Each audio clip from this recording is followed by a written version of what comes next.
feel it is safe to say a small book could be written just on the use of proxies for a homeowner association annual meeting. I checked Amazon and there is a book for profit corporations on the use of proxies, but not homeowner associations. So we're going to touch on proxies in this video. Proxies play an essential part in many association membership meetings. This is especially the case when associations have high quorum requirements and low membership meeting turnout.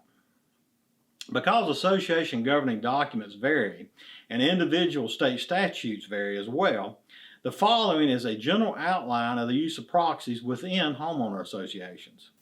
A proxy is the formal authority given to another party by an association member to act on their behalf in their absence at an association membership meeting. This party usually would not be required to be a member of the homeowners association.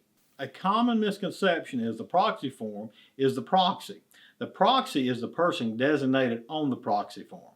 While there is no universal or standard proxy form, in most instances, this authority must be given in writing. The exception, unless prohibited by the association's governing documents, is that in certain instances, by telephone, transmissions are permissible. The proxy form must be signed by the member, either personally or by the member's attorney-in-fact. Generally speaking, a proxy form in electronic format that bears the member's electronic signature is considered valid in certain states. A proxy is generally effective when accepted and filed by the association secretary. Proxies can be written to be valid for a particular meeting or a longer time period. This time period can vary according to the association's governing documents or state statutes. A proxy form is usually revocable by the member who appointed the proxy. Some governing documents and state statutes allow for, and some prohibit the use of irrevocable proxies. A proxy is revocable by the appointing member attending the meeting and voting in person, or by the member delivering a written statement to the board secretary revoking said proxy. A proxy form can also be revoked by the member submitting a new proxy form, which would automatically revoke the prior proxy form when accepted and filed by the secretary. If not prohibited by the association's governing documents or state statutes, there are two types of proxies. First is the general proxy. A general proxy allows the appointed party the authority to vote as they see fit regarding any business brought before the meeting. The second type of proxy is called a limited proxy. With a limited proxy, the member directs the appointed proxy holder on how to exercise the proxy. Proxy forms can also be structured as a combination of both general and limited for certain voting situations. Wording that comprises a proxy can vary. However, a proxy form should have a phrase similar to the following: I, John Smith, appoint Jane Jones as my proxy.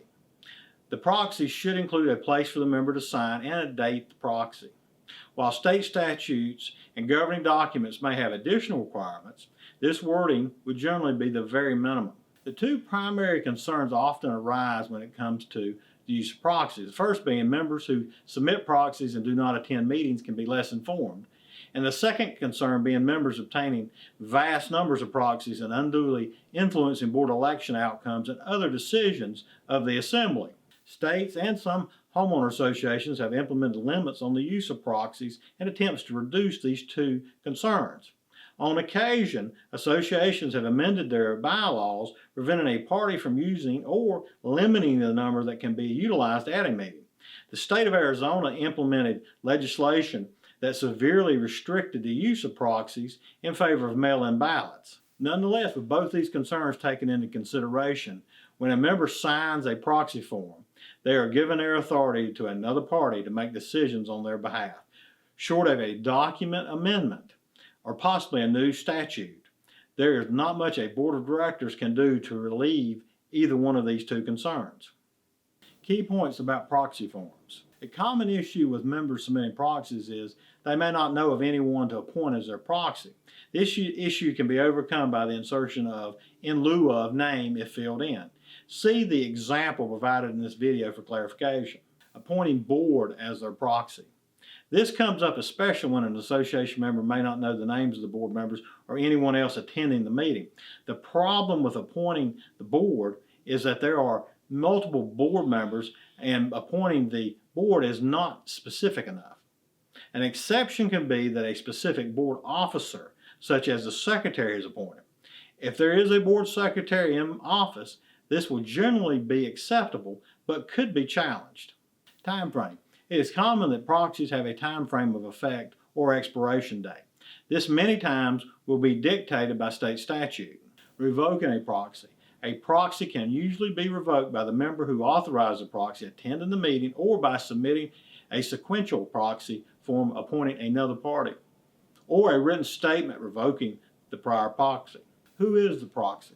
Commonly misunderstood is that the proxy is not the completed form, but the actual person granted the authority. General proxies give blanket authority to the holder. Essentially, the holder can vote however they see fit on any matter that may be undertaken at the membership meeting. A limited proxy, often referred to as a directed proxy, will commonly list the issues to be decided and how the proxy holder is to vote.